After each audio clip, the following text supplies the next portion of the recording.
አምስተኛና የመጨረሻው ልማድ ትልቅ በራስ መተማመንን ለመገንባት ትናንሽ ድሎችን ተከታተል ይላል። ይሄ በነገራችን ላይ ብዙዎቻችን በራስ መተማመናችን ለምን እንደጠፋ ስናስብ ብዙ ጊዜ ችላ የምንለው ነጥብ ነው። በራስ መተማመን እንዲኖርህ በየቀኑ የምትሰራውን ጥቃቅን ነገር ሪዋርድ አድርግ፣ እውቅና ስጥ ማለት ነው። እውቅና ስትሰጥ ደግሞ ሌክዠሪ የሆነ ነገር አይደለም፣ በትንሹ ነገር ጀምሮ እንዴት እንደሆነ ስለራስህ ይላል እንግዲህ ጅምሩ ሲጽፍ ስለራስህ ያለህን እይታና የረዥም ጊዜ ስኬትን በጸጥታ የሚቀርጽ አንድ ነገር ካለ እሱ ትንንሽ ድሎችን መከታተል ነው። እድገትን የምትለካበት መንገድ አብዛኞቹ ሰዎች የሚያከብሩት ትልልቅ ድሎችን ብቻ ነው። እድገት ማግኘትን፣ የሚፈልጉት ክብደት ላይ መድረስን፣ ቢዝነስ መጀመርን። እሱ ብቻ አይደለም። እነዚያ ጊዜያት ሊከበሩ የሚገባቸው ቢሆንም ግን በየቀኑ እንዲቀጥሉ የሚያደርጉ እነሱ አይደሉም። እድገትህን በትክክል የሚመግበው እውነተኛ በራስ መተማመን የሚገነባው ምንድን ነው ከተባለ ትንንሽ ድሎች ናቸው። ወይም ደግሞ ትንንሽ ስኬቶች ማለት በቀን ለምሳሌ 10 ደቂቃ ሄዳለሁ ብለህ 10 ደቂቃ ማድረግህ፣ በሰዓት ቀን መነሳትህ፣ ለእሱ ትልቅ ሪዋርድ ስጠው። አደርጋለሁ ያልከውን ነገር ማድረግህ፣ ለራስ የገባውን ቃል መተግበርህ፣ እነዚህ ነገሮች ናቸው። ስለዚህ ማንም የማያያቸው ዋጋ የሌላቸው የሚመስሉት ነገር ግን ካሰብከው በላይ ዋጋ ያላቸው እነዚህ ድሎች ናቸው። ስለዚህ በራስ መተማመን አብሮ የሚወለድ ነገር ስላልሆነ የምታገኘው ነገርም ስለሆነ የምታገኘው ደግሞ አደርጋለሁ ያልከውን ነገር በማድረግ ነው። አደርጋለሁ ያልከውን ነገር በማድረግ ነው። በተለይ ከባድ በሚሆንበት ጊዜ በተለይ ማለት ከባድ የሚሆንበት ጊዜ ማለት አንተ አደርጋለሁ ያልከውን ነገር ለማድረግ ፈተና በሚፈታበት ጊዜ ማለት ነው። በትንሽ መንገድም ቢሆን እስከ መጨረሻው በተጓዝክ ቁጥር በራስ ላይ ያለህን እምነት ታጠናክራለህ። ይህንን ማድረግ እችላለሁ ብለህ ማሰብ ትጀምራለህ። የበዛ ቃል ማመን ትጀምራለህ እና ያ እጅግ በጣም ፓወርፉል። እንግዲህ ለዚህ ምሳሌ የሚያደርገው ቤንጃሚን ፍራንክሊን ነው። ቤንጃሚን ፍራንክሊን የልማድ መከታተያ እና የዲጂታል እቅድ አውጪዎች ከመኖራቸው ረጅም ጊዜ በፊት የነበረ ሰው ነው። እንግዲህ ይህ ፍራንክሊን የሚባል ሰው የግል እድገቱን ለመከታተል የሆነ ሲስተም ዘርግቶ ነበር፣ ወይም ደግሞ ትራክ የሚያደርግበት ራሱ ማለት ነው። እና ሊያዳበራቸው የሚፈልጋቸውን 13 ነጥቦች ወይም ደግሞ 13 በጎ ነጥቦች መረጠ። እዚህን ከመረጠ በኋላ ምንድን ያለ በየሳምንቱ ራሱን ይገመግማል፣ በእድገቱ ላይ ያስባል፣ ያሰላሰላል፣ መስተካከል ያለባቸው ነገሮች ያስተካክላል። ያንን ሂደት አስቀጠለ። ይህንን መከታተል ማሰብ ጀመረ። በሁሉም ዘመን ከተከበሩ ትልልቅ ከሚባሉት ሰዎች የመጀመሪያው ሰው መሆን ችሏል ማለት ነው ቤንጃሚን ፍራንክሊን። ከጸሐፊዎች፣ ከተጽዕኖ ፈጣሪዎች፣ ከፖለቲከኞችም ኢቭን በጣም ተመራጭ የሆነ ሰው ነበረ እንግዲህ ይህ ሰው ማለት ነው። ስለዚህ ፍራንክሊን የተረዳው ነገር ምንድን ነው? አብዛኛው ሰው የረሳው ትልቅ ነገር ማለት ነው። የሚከታተሉት ነገር ይሻሻላል ይላል። ስለዚህ እድገትን ካልተከታተልክ ምን ያህል ርቀት እንደመጣህ ታጠዋለህ። እያደግክ ቢሆንም እንኳን የቆምክ ይመስልሃል። ጥረቶችን ታሳንሳለህ። ያ ደግሞ ተነሳሽነትን ያጠፋል። የመስራት አቅምን፣ የመስራት ሞራልን ይቀንሳል። ነገር ግን ድሎችህ ተጽፈው ምልክት ተደርጎባቸው ተሰንደው ስታያቸው ግስጋሴህ ይመጣል፣ የመስራት አቅምህ ይጨምራል። ግስጋሴ ደግሞ ተነሳሽነትን ይፈጥራል ይለናል ማለት ነው። ስለዚህ እዚህኛው ፖይንት ላይ ምንድን ነው ማድረግ ያለብን ከተባለ ትንንሽ ድሎችን መከታተል እንዴት መጀመር አለብኝ ብለን ማሰብ ይጠበቅብናል። የተወሳሰበ መሆን የለበትም። ራሳችን የምንከታተልበት መንገድ የልማድ መከታተያ ሀሳቦች ወይም ደግሞ ትንንሽ ነገሮች መጀመር እንችላለን። ለምሳሌ በወረቀት መጻፍ ሊሆን ይችላል፣ ማስታወሻ ደብተር ላይ መያዝ ይችላል፣ አፕሊኬሽኖችን መጠቀም ሊሆን ይችላል፣ ወይም ደግሞ ቀለል ያለ የፍተሻ ዝርዝር መጠቀም ያስፈልጋል። ስለዚህ በየቀኑ በጥሩ ሁኔታ እያደረግን እንደሆነ መጻፍ ያስፈልጋል። ይህም አክቹዋሊ ምን ይፈልጋል? ዲስፕሊን ይፈልጋል። ምናልባት ብዙ ውሃ ጠጥተን ከሆነ ያንን ውሃ ሪከርድ ማድረግ፣ ምናልባት ብዙ ትኩረት ሊከፋፍሉ የሚችሉ ነገሮችን እነሱን ኦፖዝ አድርገን ወይም ተቋቁመን ውለን ከሆነ እነሱም ሪዋርድ ማድረግ፣ ምናልባት ደግሞ ማድረግ ባልፈለግነው ስራ ውስጥ አልፈን ከሆነ እሱን መመዝገብ፣ ያ ትልቅ ድል ነው። አሁን ብዙዎቻችን ይህንን ሬርት አናደርገው ወይም ደግሞ ቫሊዩ አንሰጠው። ነገር ግን ይህን ምን አድርገው ይላልናል እንጂም መዝግበው በጊዜ ሂደት ይሄ ትናንሽ ነገር ተደምሮ ማስታወሻ ታሪክ ይሆናል። ያንተ ፕሮፋይል ይሆናል። ከአንድ ሳምንት በፊት የነበርከው ሰው እንዳልሆን ለራስህ የተለየ ታሪክ ያለ ሰው፣ የተለየ ማንነት ያለ ሰው ሆነህ ታገኘዋለህ ራስህን። ስለዚህ በምንም ነገር ላይ መጽናት አልችልም ማለትን ታቆምና እኔ እስከ መጨረሻው የምጓዝ ሰው ነኝ ማለት ትጀምራለህ። ያ ስለ ራስህ ያለህ እይታ መለወጥ ህይወትን የሚቀይር ትልቅ የፓራዳይም ሽፍት ነው። ይህ በማንኛውም የህይወት ዘርፍ ላይ ይሰራል። ብዙ ገንዘብ መቆጠብ ትፈልጋለህ፣ አላስፈላጊ ነገር ለሆነ ውጭ ታወጣለህ። በዚህ ጊዜ ምንድን ነው ማድረግ ያለብኝ? አላስፈላጊ የሆነ ነገር ላይ ግዢ አላደርግም ወይም ደግሞ አልገዛም ብለህ ማቆም ማለት ነው። ይሄ በእርግጥ ምን ይፈልጋል? ዲስፕሊን ይፈልጋል። የአካል ብቃትን አሳድጋለሁ አሻሽላለሁ ካልክ ደግሞ ምንም ያክል አጭር ቢሆን እያንዳንዱን እንቅስቃሴ መመዝገብ፣ አስተሳሰብን ማሳደግ ትፈልጋለህ። ያሰብከው ወይም ደግሞ ልታሳድገው የፈለግከው ነገር ምንድን ነው የሚለውን ነገር ሪከርድ ነው። ለምሳሌ ያነበብከው መጽሐፍ ሊሆን ይችላል፣ የተከተልከው ፖድካስት ሊሆን ይችላል፣ የጻፍከው መስታወሻ ሊሆን ይችላል። ትልቅ ድል መሆን የለበትም። እውነተኛ መሆን ግን አውተንቲክ መሆን ግን እጅግ በጣም አስፈላጊ ነው ማለት ነው።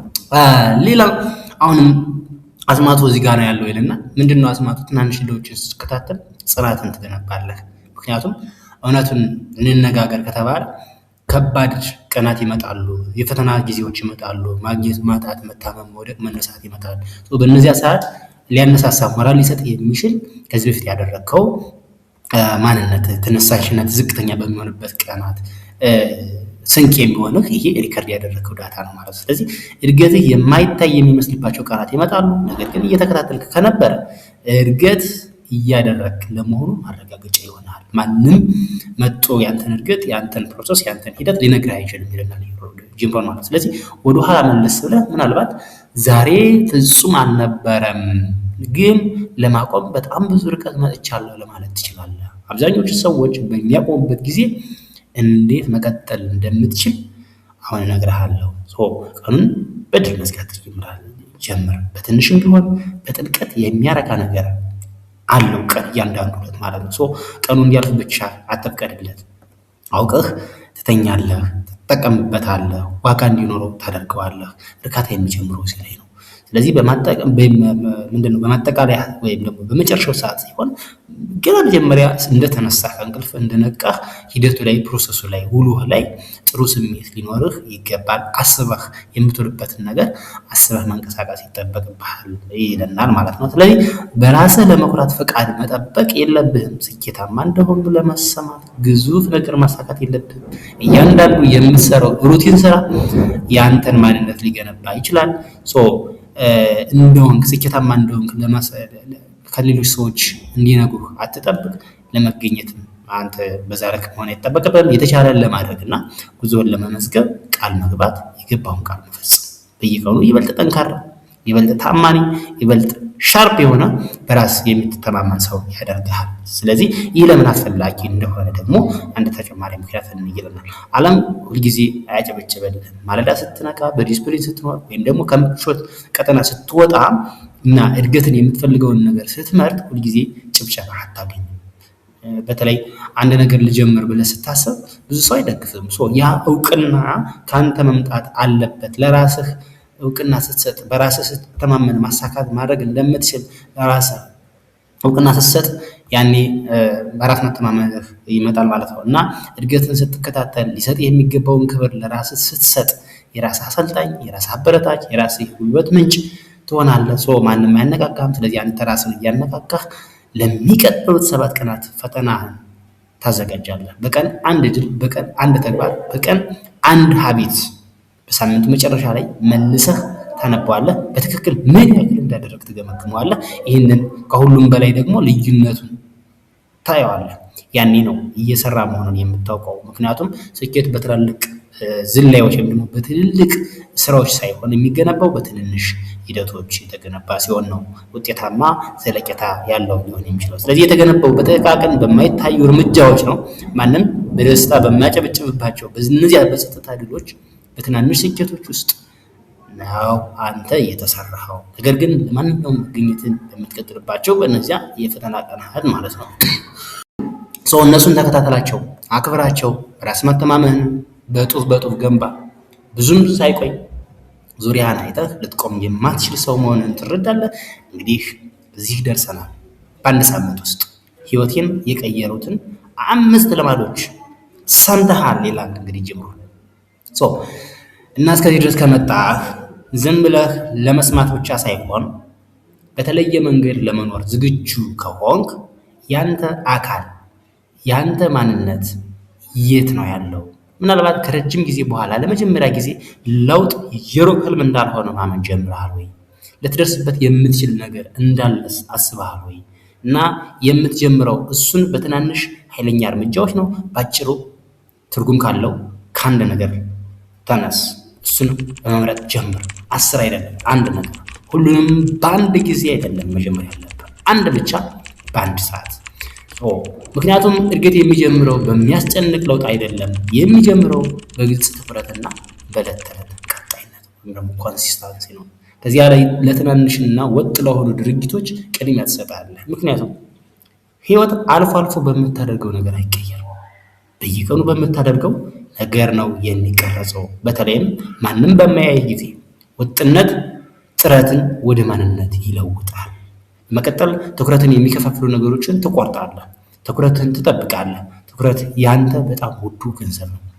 ካልጠበቅከው ዓለም ላንተ ትኩረትህን ይቆጣጠርልሃል።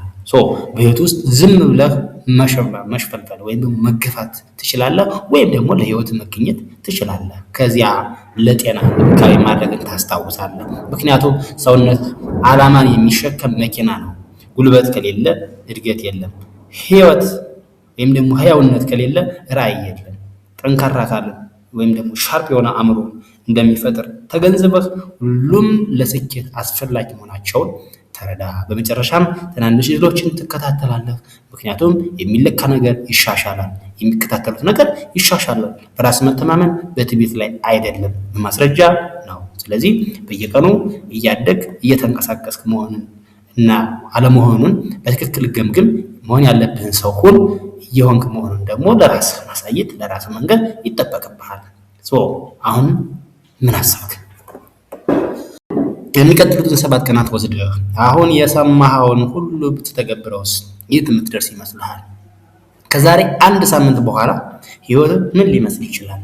ይበልጥ በራስ የሚተማመን፣ ይበልጥ ያተኮረ፣ ይበልጥ ቁጥጥር ያለው ስሜት የሚሰማው፣ ይበልጥ በራሱ የሚተማመን ፐርሶኔል፣ ወይስ ደግሞ እንዲሁ ተራስ? መልሱን አስቀድመህ ታውቀዋለህ። ፍጹም የሆነውን ጊዜን አትጠብቅ።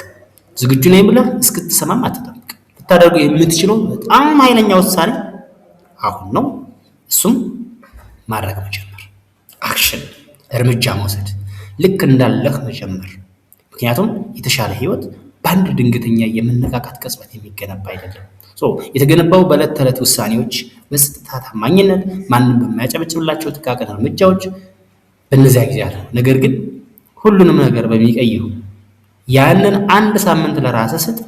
1 ሳምንት ብቻ ለግቦችህ ተገኝ፣ ለጤናህ ተገኝ፣ ለወደፊት ህይወትህ ተገኝ እና ሳምንቱ ሲያልቅ የተለየ ስሜት ብቻ አይሰማህም። አንተ ራስህ የተለየ ሰው ትሆናለህ። እያንዳንዱን ሳምንትህን በዚህ አስጌድ፣ በዚህ ምራ። ይህንን አስታውስ። የምትፈልገው ህይወት ከዲስፕሊንህ ማዶ እየጠበቀ ነው። ስለዚህ በአንድ ልማድ ጀምር። ወጥሁን፣ ትኩረትን ጠብቅ፣ ለሰውነት እንክብካቤ አድርግ፣ ድሎችን ተከታተል።